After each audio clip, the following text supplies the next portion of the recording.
My name is Jill Gear, and I'm the Chief Communications and Marketing Officer for USA Gymnastics. And it is my pleasure to welcome everyone to our USA Gymnastics Diversity, Equity, and Inclusion panel focusing on the Asian Pacific American experience. We have a really great panel. We are very excited about the range of viewpoints that we have here today. And just to give a broad overview, we are going to introduce everyone on the panel. Our moderator will kind of set up the discussion. We'll have each panelist give a few remarks about their background and their experience, and then we will take the conversation from there. Now, for all attendees, we are accepting questions. In order to ask a question, you can submit a question in the chat, and we will take questions as they come up and as appropriate during the conversation. So with that, let me introduce our panelists. Our first panelist is Raj Bhavsar. Raj is the 2008 Olympic bronze medalist as part of our men's team in Beijing. He was a 10-time All-American and a 2-time individual NCAA champion at Ohio State. And he currently serves as USA Gymnastics Junior High Performance Coordinator for our men's program. So he has really taken that path from athlete to administration. So thank you for joining us, Raj. Next up, we have Serena Lu. Serena was a member of our rhythmic national team from 2010 to 2018, but she's not done yet. She just competed last weekend at our elite qualifier and then actually won the hoop competition. So she is back in a big way. Typical of many gymnastics athletes, also a super achiever as a Princeton graduate who currently works at the Manhattan District Attorney's Office. And she is also a member of USA Gymnastics Athletes Council. So she is a voice for athletes within USA Gymnastics and is on the US Olympic and Paralympic Committee's Athletes Advisory Council. So thank you for joining us, Serena. And finally, among our panelists, we have John Cheng, who we're very excited about. We're all familiar with John's work, but we don't often see John's face. John is the photographer for the sport and has been so since 2007. He's been a full-time photographer since 2009. Now, he's an electrical engineer by trade, but he has seen and experienced the sport through a different lens as a gymnastics parent, as a photographer, and a person who literally does see our athletes and see what they go through on and off the competitive floor, literally through a different lens. So thank you, John, for joining us. And finally, we have our moderator, who is also a panelist. Debbie Shun is our Chief Legal Officer here at USA Gymnastics. She has been an executive and attorney in a number of industries, and in order to not take up our full hour introducing her, I will keep her intro short. She is the first woman to be a registered agent with the NBA. She was the 2016 USC Asian American Leadership Award winner, 2019 Daniel Inouye Trailblazer Award winner, and she is the chair of the Smithsonian Asian Pacific American Center Board of Advisors, among other things. So with that, Debbie, I will turn it over to you to frame up this conversation just a bit. Thanks, Jill. I am profoundly privileged to host or moderate this conversation today around DEI for the sport of gymnastics. Representatives of the fastest growing ethnic group in America, Asian Pacific Islanders in America. From the time period of 2000 to 2019, this ethnic group has grown over 81%. To just give you a little comparison, during that same period of time, our Latino sisters and brothers grew only by 70%.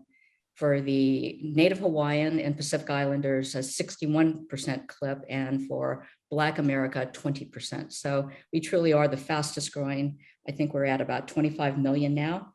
And our panelists today are representative across of our sport in various aspects, as Jill has indicated, including a conversation that we usually and rarely don't have the opportunity to engage. We're always so mindful of you in competition or those around the sport during events that we don't want to distract folks, much like John, who is ubiquitous. He's always around, and through his extraordinary lens, the world gets to see what the sport of gymnastics is like. So with this interesting, diverse group, intergenerational, we hope to have a very interesting conversation. Not only are our numbers growing, not only in population of America and around the world, but also in the gymnastics sport. If the numbers are growing, the question before us is, how have our experiences changed from that of our grandparents, our parents, and others who have come to this country? So thank you, Jill. All right, Debbie. And with that, if you could each just introduce yourselves a little bit on a personal level and about your own experience, and we can start with Raj. Yeah. Hi, everyone. Great to be here, Raj, and thank you for the introduction.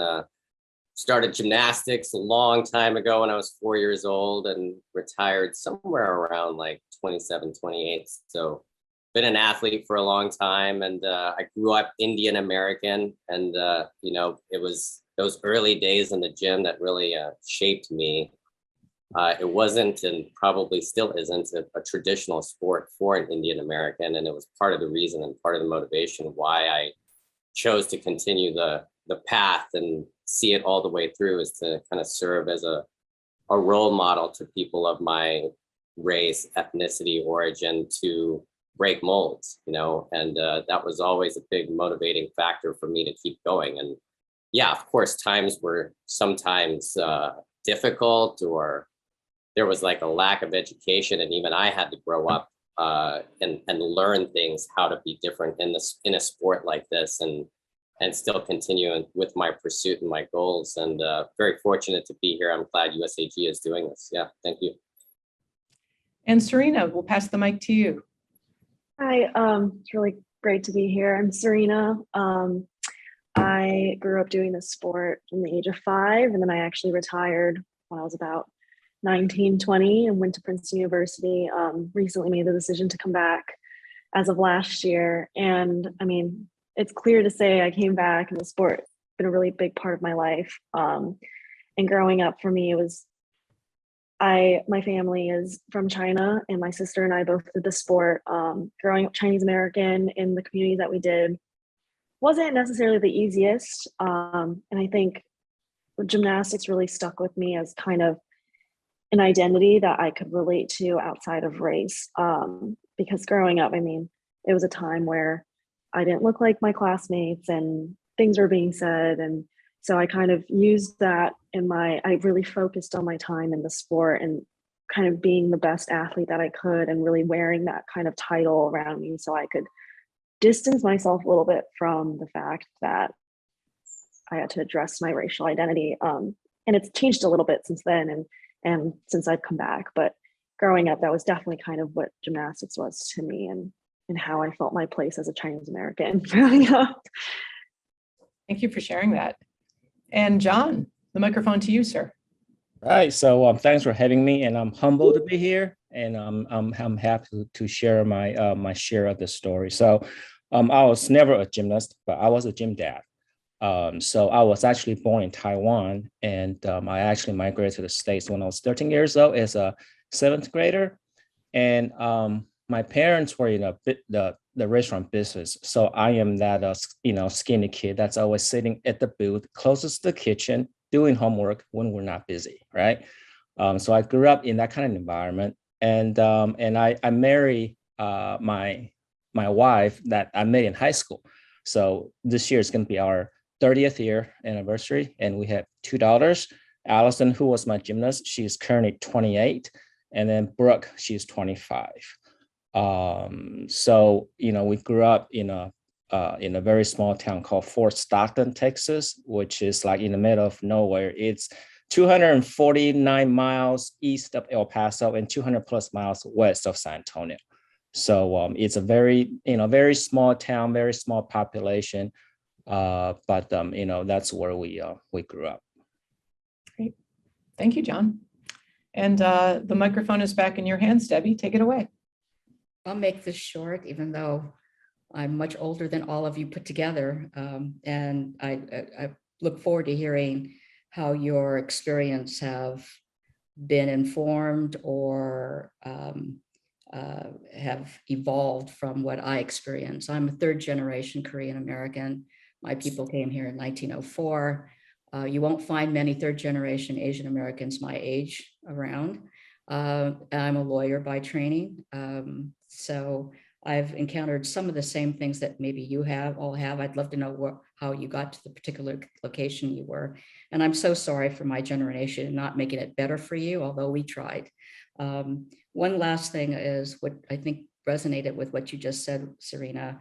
I grew up in a family that honored the Olympic spirit. My uncle was the first to win back-to-back gold ever in diving, and was the first person of color to win the Sullivan Award.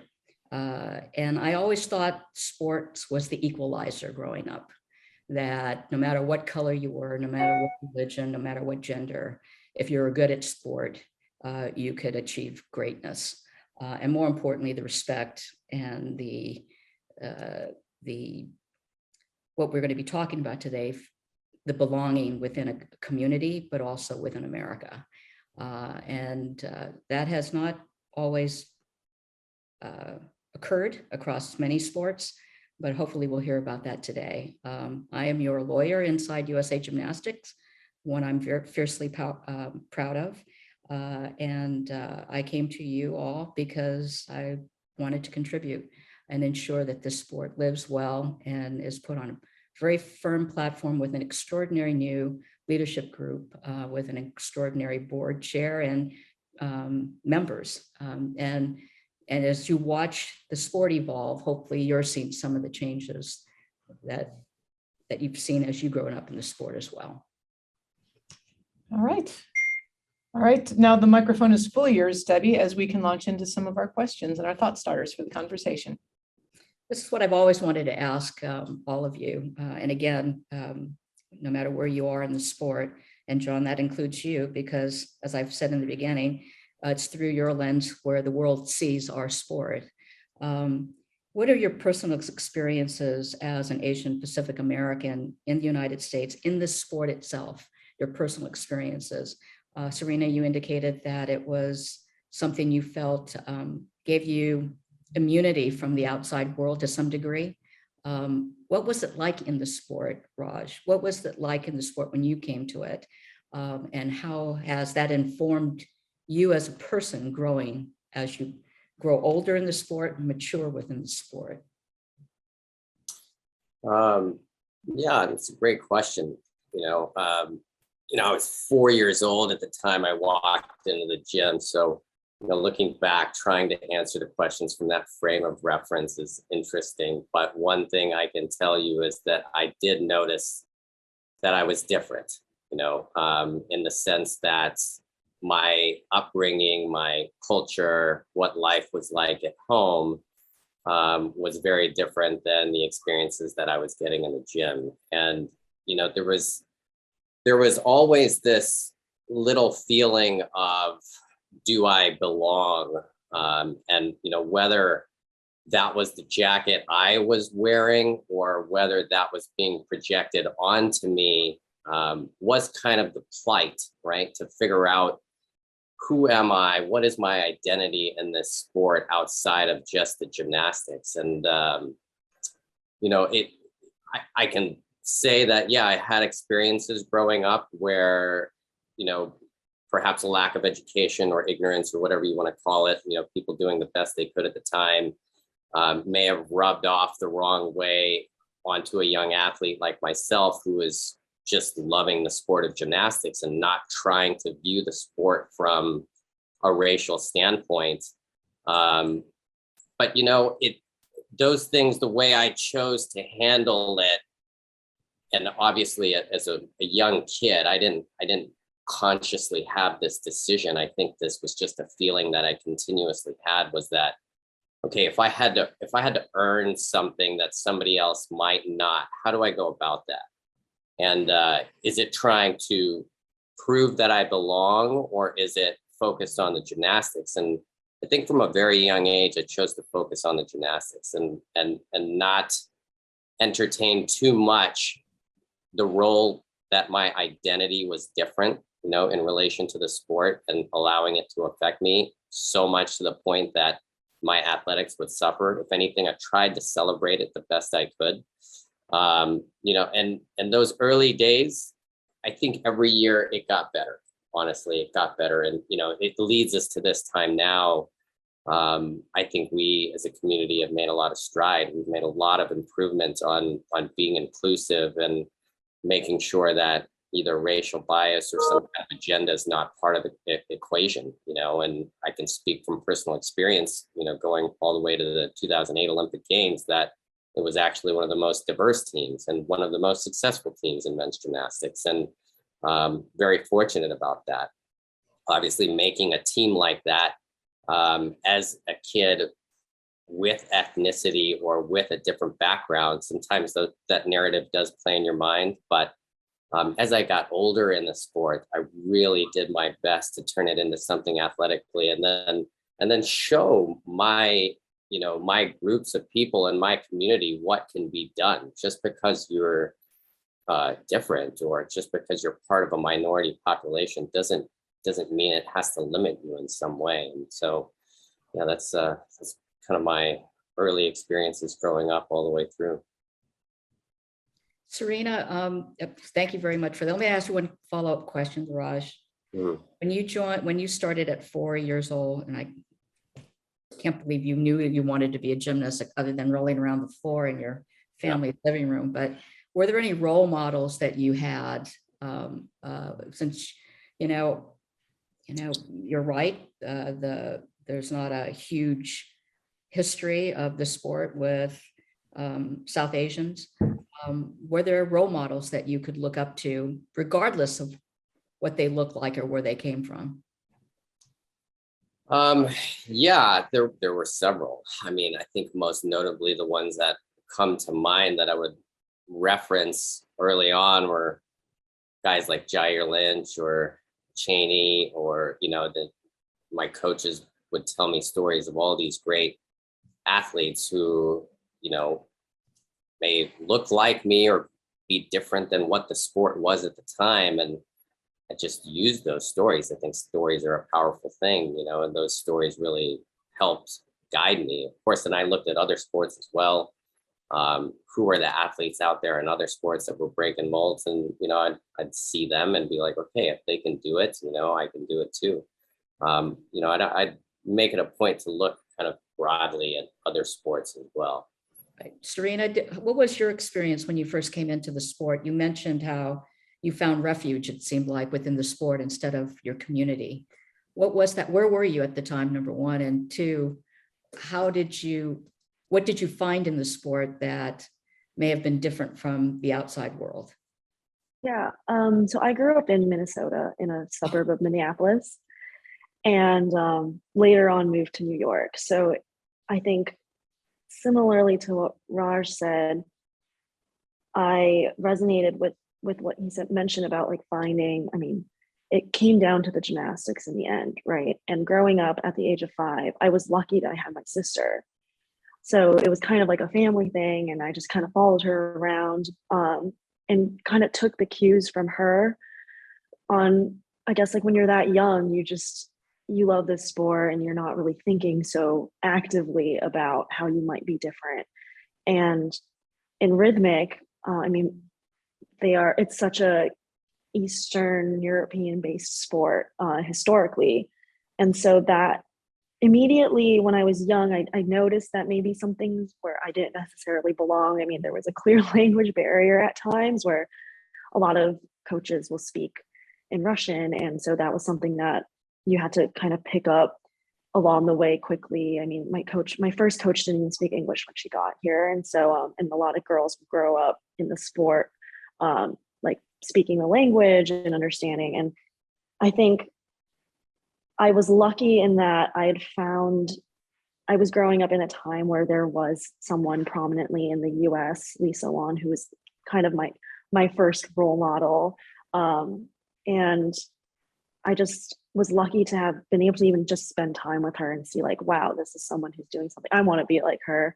After, like watching the 2004 Olympics and seeing like all these top athletes from Europe and just having someone in the US that kind of looked like me, I was like, oh, this is amazing. I want to be like her. And then when I moved to New York and things got a little more serious, I think I was also lucky in that our national team tended to be at least going to the way of being more diverse and And like my friend Laura Zhang, who's two-time Olympian, like she was someone I always looked up to a lot as well. And it was just kind of nice having those people. And therefore, it kind of made it always about gymnastics. And I could ignore everything that was going on in the outside world that maybe made me question my race, or why maybe I didn't fit in outside like school events, or why my family wasn't like my friends' families or the other kids in my class's families. And I could just ignore all of that in a way. It's a tough concept to think about when you're a kid and when your family doesn't really talk about that kind of stuff. I just used gymnastics as a space where I was like, this is a skill. This is something that everyone has to progress in and get good at. And that's something that's a concept that was easier for my brain to capture. But in that way, I think looking back, now that I have like two portions of my athletic career, like the one before I retired and the one now, there's so much that can be said with especially like a routine, and so much of my identity that I'm coming into now, and in a way feel regretful that I hid away from in my previous time. And I'm hoping to kind of remedy that in this go around career part two, especially with like the composition and intentionality of your music choices and your routine and celebrating things like that, and really just kind of coming into terms and making that a part of who I am instead of the opposite, instead of shying away from all of it. Great. We'll follow up with that in a minute, because what imbues a lot of what how we evolve is unfortunately weighted by stereotypes that follow us wherever we go, regardless of what we look like, right? Because we're the perennial, the constant foreigner, it seems like, no matter how long we've been here, no matter how many generations of us are here. John, you came to the sport as a dad. Did you try to protect your children by giving them access to a sport that may have, we were talking about a safe place, or shall we say a neutralizer of what may have been going on in the outside world? Yeah, so just a bit more background information on my kids, right? So my wife is actually Hispanic, so my kids are like mixed race. But Allison, the gymnast, I mean, she actually looks more like me, and so a lot of people at the time thought that she was like 100% Chinese. And by putting her in a sport, I mean, it really opened up her inner self, because she was very shy. And during competition, I mean, she was a great gymnast, but she just didn't compete well at that age. But as she progressed, then she opened up, over time, and then she got better and better and better, and then she finally reached level 10 at age 13. But so I really don't have any sense of like how the gymnastics community affected me, but I know that it had a huge impact on my daughter. But and as I mentioned before, we came from a very small town called Fort Stockton, Texas. And when we moved there, I was a sophomore in high school. So this is sort of like my own personal experience. And I was one of the two Asian students at the school. So at a time, I mean, just picture this, right? I had a chili bowl haircut. My hair was straight. I was nerdy and I was skinny. And so people thought I must be smart. So when I moved there, I mean, they asked me to be on a debate team, on the UIL team, and on the academic decathlon team. So, any team that needed somebody to look smart, I was on it, right? So that's sort of, stereotyping in a way, but I just kind of got used to that. So that's my own personal experience with my high school years. With respect to these stereotypes that seem to haunt us from generations ago, many of which you will never ever see, hopefully, or maybe just throughout history as we try to document it for not only posterity, but how to learn from it, as you must all be, as you've learned at Princeton and otherwise in Ohio State and in your own lives. When you went into the sport, did you feel there were preconceived notions about your abilities at the time? And did that also transition and change over time? or was it strictly skill set only of how you were able to compete in the sport as opposed to what the expectations were for you in the sport? Serena? Oh yeah, I can start with it. I think, like I mentioned, I was lucky to have grown up with a lot of Asian American strong athletes. I mean, not a lot, but they were in the front and kind of paved the way for us. And so I think I was also part of a time where the rhythmic program was really developing in terms of just getting a really strong foundation. And that was kind of part of that new wave that implemented things like youth training camps and et cetera. And so I think for the most part, I was fortunate in that it felt like a lot of it was based on just ability. Hence why I found gymnastics to be kind of the place where I felt most comfortable, because it came down to if I worked hard, if I put in the effort, just like everyone else, just like any single other athlete in the gym, no matter where they came from, yeah, to some extent, it would come down to how well you went about it.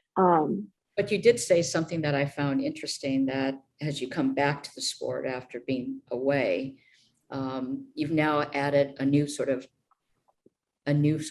dimension to how you approach not only your music, but your expression.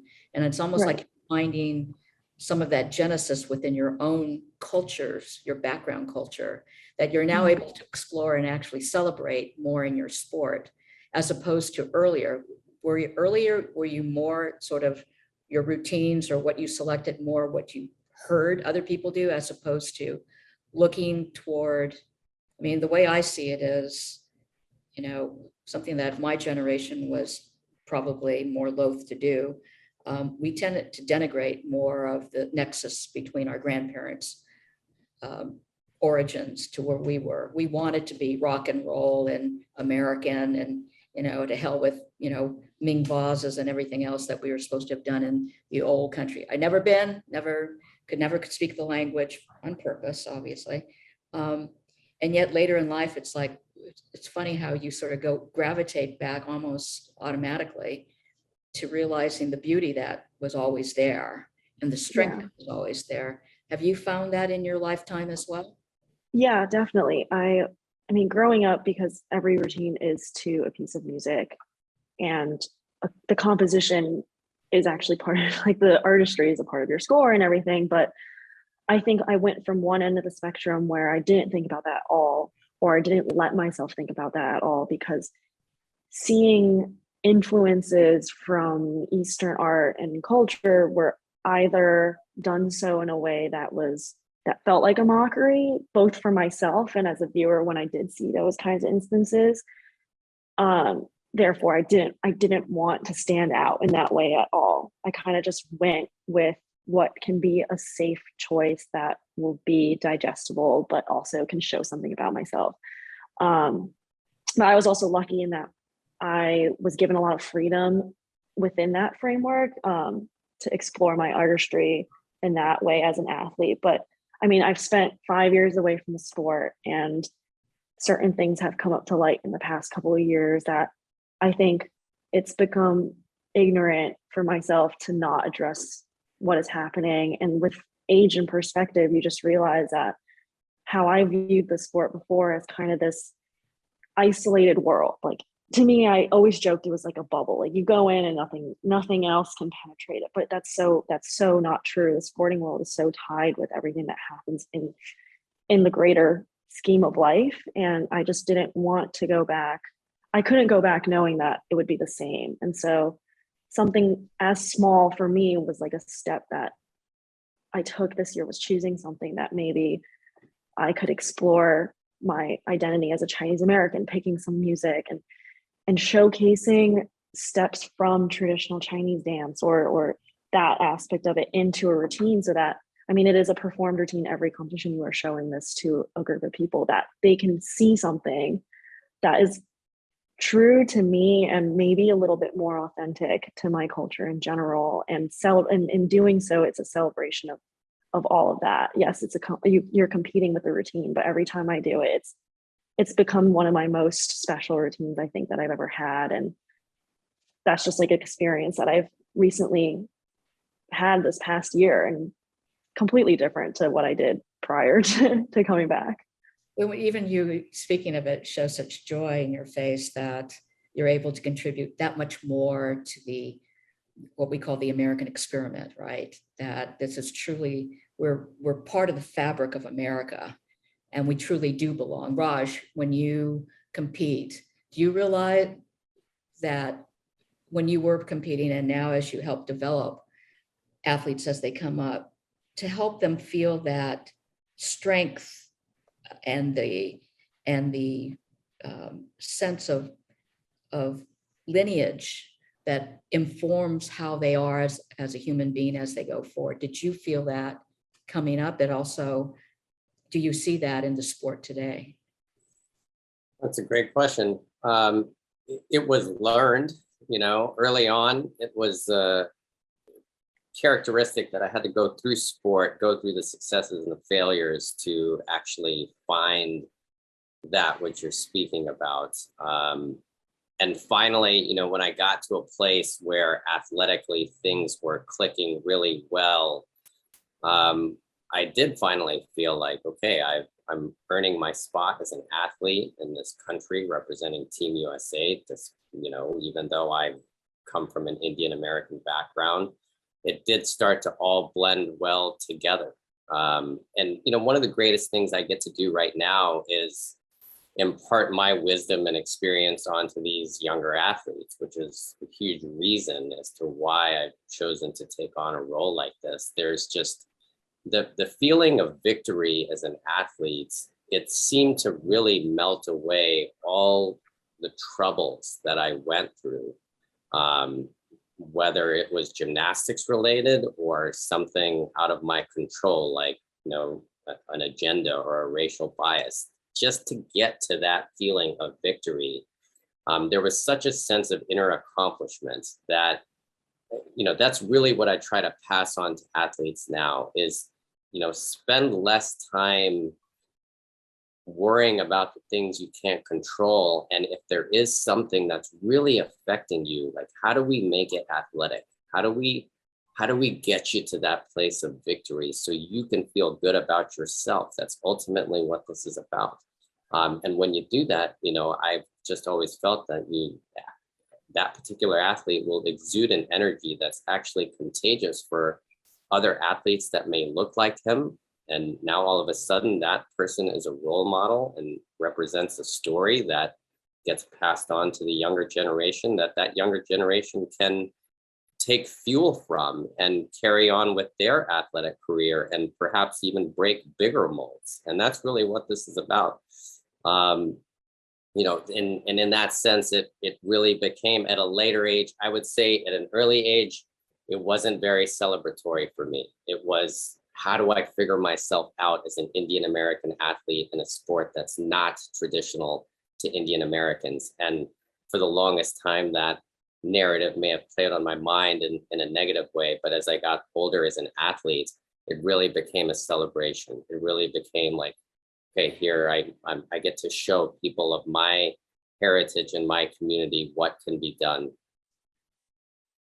So it's refreshing that both of you realize, all three of you realize that you serve as role models wherever you go now, whether you like it or not, people are watching you, and you're imparting to them some of the positive aspects of what can be done now in the sport.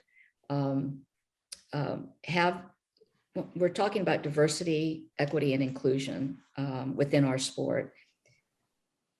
How do you see that evolving, and how can we help that? And that's one. And two is, and this is something more personal to me, you now see Stop Asian Hate everywhere. You see the increase in numbers of assaults. This is outside your sport.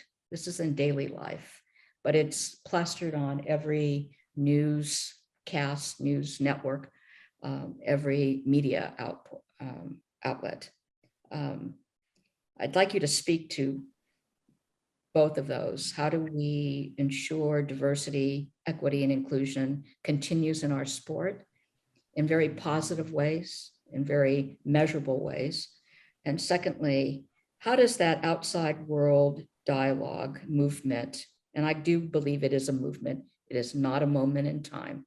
This is actually a movement that will continue. And we can talk about that in a little bit, but how do you think that impacts what happens within the sport in a positive way? And also as the next generations come up behind you? Maybe if I could interject on the Stop Asian Hate perspective, I would actually love to hear from John, especially as someone who's living in Texas, and how your experience with everything that's been going on the last few years, what that feels like, and how even you bring that to your work within the sport. Yeah, so I mean, growing up in Texas, in West Texas, where there's not a huge Chinese community out there, it's a bit different. Especially there are certain parts of Texas. I mean, we'd be naive to think that there's no racism or prejudice, but I mean, there is. I mean, we feel it, and my kids feel it, but it's just that we tell my kids that it's how you react to it, right? Because we cannot change other people's beliefs. We can only carry on as ourselves, and then being true to ourselves. Now with the anti-Asian hate crimes are on the rise. We are very careful as we go out into the public, right? Because I mean I no longer have the phone in my face, and I mean I do pay attention to my surroundings, just because I mean anything could happen nowadays, and we really have to take the extra step and the precautionary steps to make sure that we are aware of what's going on in our surroundings, right? Yeah, it's definitely very interesting times right now compared to the past as well. I would definitely say that.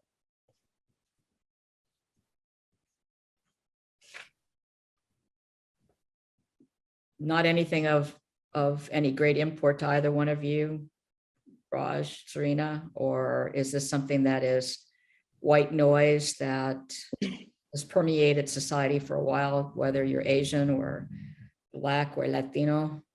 Well, so I live in New York right now, and to say in my generation, I guess, of young adults now who are kind of at the turn of where we exit our schooling and we're entering a world where we can make a difference, or it feels like we're at that age where we can be taken seriously to make a difference. I think all of this has become, I mean, honestly, I'm still coming to terms with it. And I feel like I don't have the answers, and it makes me upset that I don't. And all of this has, I mean, I went from someone who was so involved in my identity as outside of race, and like as a gymnast, as someone who went to Princeton, as someone who did this, as someone who danced, like I had focused so much on that I ignored all of this, and then pushed to reconcile with it. I just felt a lot of anger. I mean, I still do feel a lot of anger for the past from everything that's happened. And I ride the subway just like to practice every single day. I take the subway for about 3 hours on each day to the gym, 6 days a week. And it frustrates me that my dad has to worry to pick me up from the gym at night. He lives in Staten Island. I train in Brooklyn, and I have to go back to Manhattan. It's not easy at all. I get upset that my parents have to worry to pick me up from the gym at 10 p.m. to drive me back every night because they don't trust what's going to happen, which is true. I mean, and I can't take away that fear that they have. And I'm upset that they feel that fear, because no one should ever have to worry that something might out of the blue happen just by chance. And in that way, it's kind of, it ties back to where I'm saying, like, I'm realizing that now as an athlete in the sport again, I'm not going into a bubble. Like everything I do with the sport is so tied with what's happening in my surroundings, what's happening in the world. And I mean, like John said, there's nothing you can do to change what other people think. It's just kind of how you deal with it and what you do with it, and how do you continue celebrating who you are and all the people that came before you, and doing something as small. It seems insignificant to just have a routine, like in the grand scheme of things, a routine that is based on Chinese art. But to me, that's kind of like, I go to the gym and I can listen and feel where I came from and everyone that came before me. But yeah, it's been difficult. Like, I can't really stop worrying about when my parents go to work either. They're taking the subway, they're walking around in New York City. I mean, it's just been a very stressful time for all of us. And well, speaking about Yeah. it speaking about it in your role, number one, and explaining what your art form is and how all that informs it, helps educate the rest of the world. And by the way, you're not doing it just for yourself. Millions of people see your routines. And hopefully a lot of people will hear this dialogue and would be probably very concerned that someone who they watch in this sport with such great interest and such pride is feeling these kinds of things.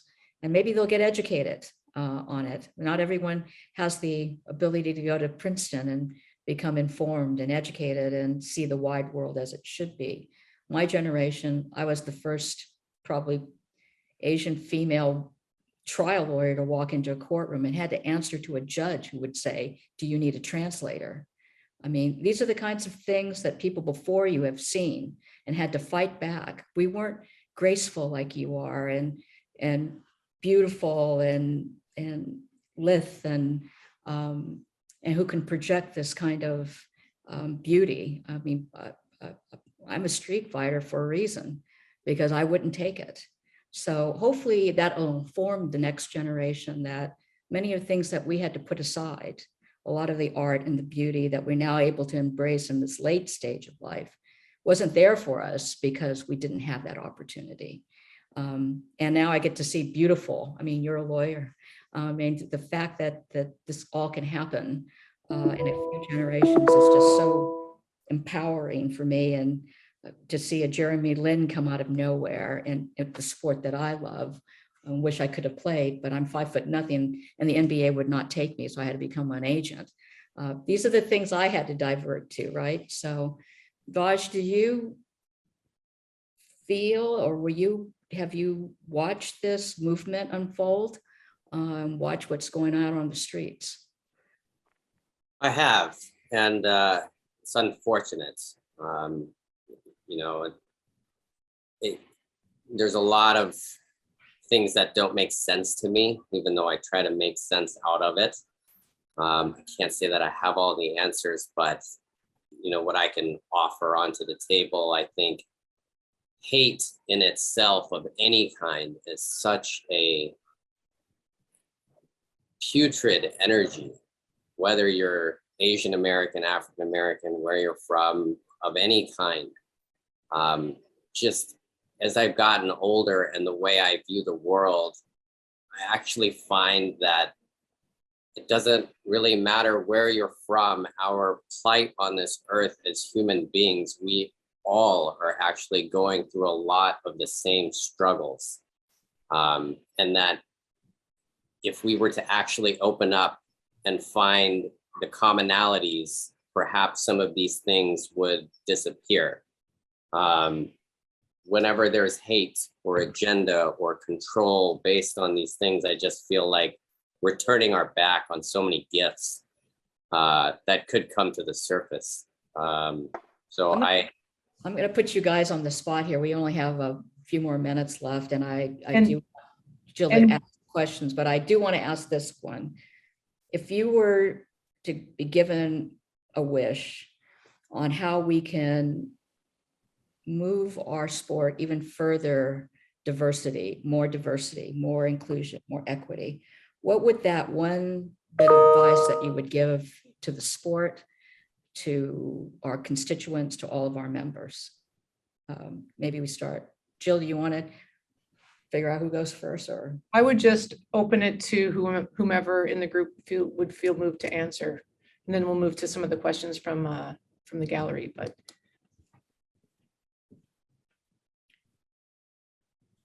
hard question, huh? It is very hard. This is great. This is a great first step in terms of talking about it. That raising a dialogue is often a good way to bring people together. And then, action steps need to be taken, that if at any point an athlete feels, or anybody feels like they're being slighted or less empowered due to their origin, background, ethnicity, there just needs to be clear action steps and a channel for that athlete or person to have a voice, and not be squandered in some way. And I think we as a sport, and I can just speak from our sport, in my position that I'm in now, do everything in my power to make sure that, race is never a deciding factor and that everything stays athletic. And the more we continue to raise awareness about this, and we also teach people how to respond to situations, I think those are two good ways to start to go about this, and whatever I can do to serve as a role model or an example for any of these young athletes or any people who are going through this, I'm happy to do that and continue to serve. Jill, do you want to ask questions, or Serena, do you want to jump in? Yeah, I think from an athlete perspective, just having that connection with role models that you can look up to from there all the way down to those in like the developmental programs from the young age, kind of going out to these communities where, that's where it all starts. You have to develop them from somewhere. You have to kind of reach out and connect with those communities and groups of people who come from these backgrounds. And I think that can come in different ways, right? It can come in easy access to those who have kind of paved the way, and learning about them, celebrating those athletes, to kind of like creating those opportunities for everyone, and really just making it, as Raj said, about the gymnastics, and removing any possibility that it could come down to something like race or that bias, and that we can create as an organization a space where no matter what your ethnicity is, you can have that access to the sport, and you can get good training for that sport and the resources that someone else who might come from a more, I guess, like fitting background for a specific sport that you're in, that everyone can get that access. And that's obviously a big goal, and it requires a lot of work. But I think just starting from a discussion like this and moving forward, just continuously pushing for that is what I see could be something that would be really beneficial in the long run. I think you'll see some of those initiatives taking form, that we're exploring now, to make sure that there are many opportunities, that there is no barrier to our sport, because it's so fundamental. So I'm sorry, Jill. So a couple of great questions here in the chat. The first is, I know that we tend to focus on the negative aspects of how our ethnicity affected our experiences in the sport. Were there some positive experiences that you cherish because of your AAPI heritage? Yeah, there are several. And in fact, it's the positive experiences that I feel, tip the scale in favor of the journey being very worthwhile. And I would do it again and not change anything. I think a simple example for me was after winning the medal, I went to India, took the medal, and I wanted to see my grandfather, who was still living there. My grandparents were alive at that time. And I was very welcomed by the Indian people, despite being they easily could have looked at, well, you're just an American kid who grew up with Indian ethnicity. They were very welcoming, and it was just a joyous occasion to put the medal around my grandfather's neck, and there was a huge circle of life, like completeness to it, that had really nothing to do about the gymnastics, but everything to do about just two human beings sharing something beautiful in that moment. And that's when I really realized that all of these things that we feel could make us feel like we shouldn't belong really can be analyzed and maybe dissected and turned into something positive that can be celebrated. And either Serena, we have a question from Jessica. Either Serena or John, do either of you have anything you wanted to add? Yeah, definitely. Every success of someone I mean, of this ethnicity just feels so great. Like everything that's happened in this last cycle, it's just so much to celebrate. And I mean, I personally like a lot of competitions don't really happen in the international circuit in Asia. And I had the great fortune to compete at the University Games in Taipei in 2017, and just going there and the audience just being so excited to see someone who kind of like represented a greater culture and just really like shared my performances with me, that was really special, because it kind of felt like I was going back somewhere and sharing something with them. And that, even like, no matter how the results came out, that just like the performance part, it was always something to celebrate, with just going out there and being able to connect with the audience, like beyond the judges, beyond whoever is scoring you, just like in that setting really made it. It was a complete, I've never competed also in a completely sold out arena. Rhythmic is not really a seller in the US, but just being there and seeing that whole crowd just like so excited to see someone, and my mom being like really just everyone just like going up to my mother and be like, wow, this is so cool to see, you know. It was a really incredible experience. Yeah, and I would just like to add that, as you know, Debbie mentioned earlier in the call, that people see gymnastics through my lenses, and I'm very fortunate to be able to have that responsibility, right? So I'm very careful about what I submit to USAG Gymnastics, but also I'm not sure if people notice, but anytime that I cover an event for USAG Gymnastics, I always try to have at least one photo of every athlete that competed, so that no one feels like they're left out.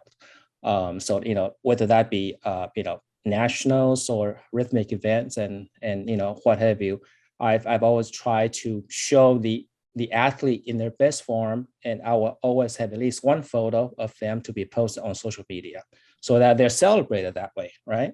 And And John, actually, based on Raj and Serena's answer to the last question, one of our attendees did ask specific to you, as a member of so many Team USA delegations, has that impacted your own identity or how you see yourself as you've been part of the delegations traveling internationally to these events around the world? Not really. I really don't let that affect me, in a way that, how I shoot or how I perform. I mean, like I said before, I'm very fortunate to be a part of the delegation. And, anytime that I cover an event, I mean, I just keep my head down and I just make sure that, whatever has to get done gets done. But also just to make sure that I can show the athletes, these incredible athletes, in their best form and their best routine. Right. And as we're starting to run short of time, I think our own athletes chair, Jessica Renteria, offers up our last question. And I was looking at Jessica's name as I was referring to you last time, Serena, so I apologize on that. But her question is for anyone on the panel, and that is, what advice do you have for those who want to be DEI advocates and aren't sure how to start? There are people who want to support groups like AAPI, but don't know how to start. And so that is an open question for anyone on this panel. Email me. I'm in politics since I'm 12. I can tell you which groups you can do different things, whether it's voting, whether it's just inclusion in sport, or getting people elected who reflects all of America. So you have my email. I'm on the website. I answer everybody 24/7. Please reach out. I think our athletes can also provide some guidance on how to be great role models in this too, and not shy away from, as I always ask people, whether you're a member of Congress or a teacher down the street, I always ask this question: what are you prepared to do? What are you prepared to do to make the world a better place, to make sure there's more diversity, more inclusion in your everyday life, within your sport, within your community? What are you prepared to do? And I'm happy to help in any way I can. I think maybe our athletes and John can also speak to it.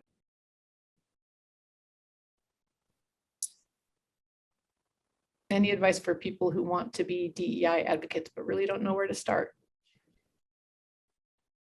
Well, this is one of I've had other interviews and things where I've gotten to speak about this subject, but this is one of my first times being part of a panel to raise awareness for this subject. So, you know, I don't know the different channels and routes to do it, but, you know, just to piggyback off of what Debbie said is, you know, what are you prepared to do and what message do you want to share? And if that message inside is burning inside of you, it'll find a way to come out.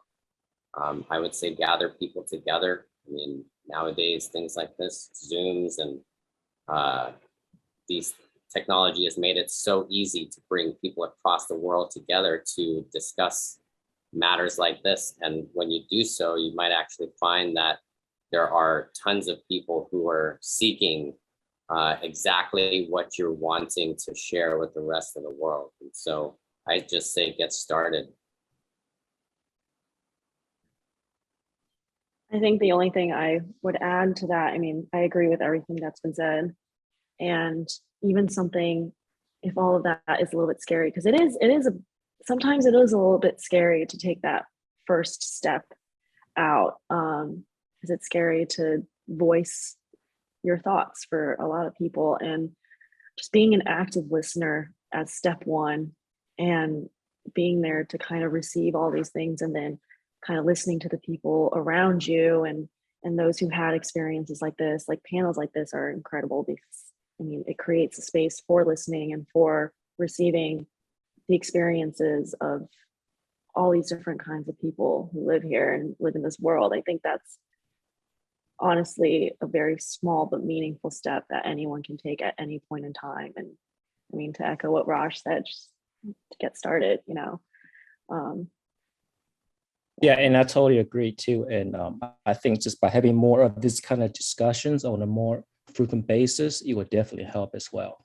I mean, the more we talk about it, the more it gets out there, and the more people will understand.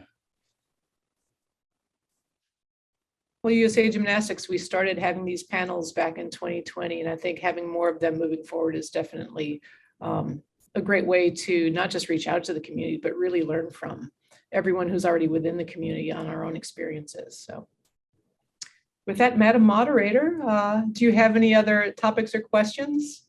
No, other than to thank these very forthcoming and very candid panelists who as I've indicated, they may not realize are already role models for many of us. You are in unique positions within the sport. I'm glad you are getting involved in some fashion or another, whether it's woven into your performances and your dialogue daily, participating on panels like this, or just asking the questions around you, engaging people. Like I said, it's a rare opportunity to be able to speak with you all off the mat and on issues that are around us, regardless of what sport you're in or where you are in a community. So thank you very much. Right. Thank you to everyone. Thank you to our panelists, and thank you to everyone who joined as well.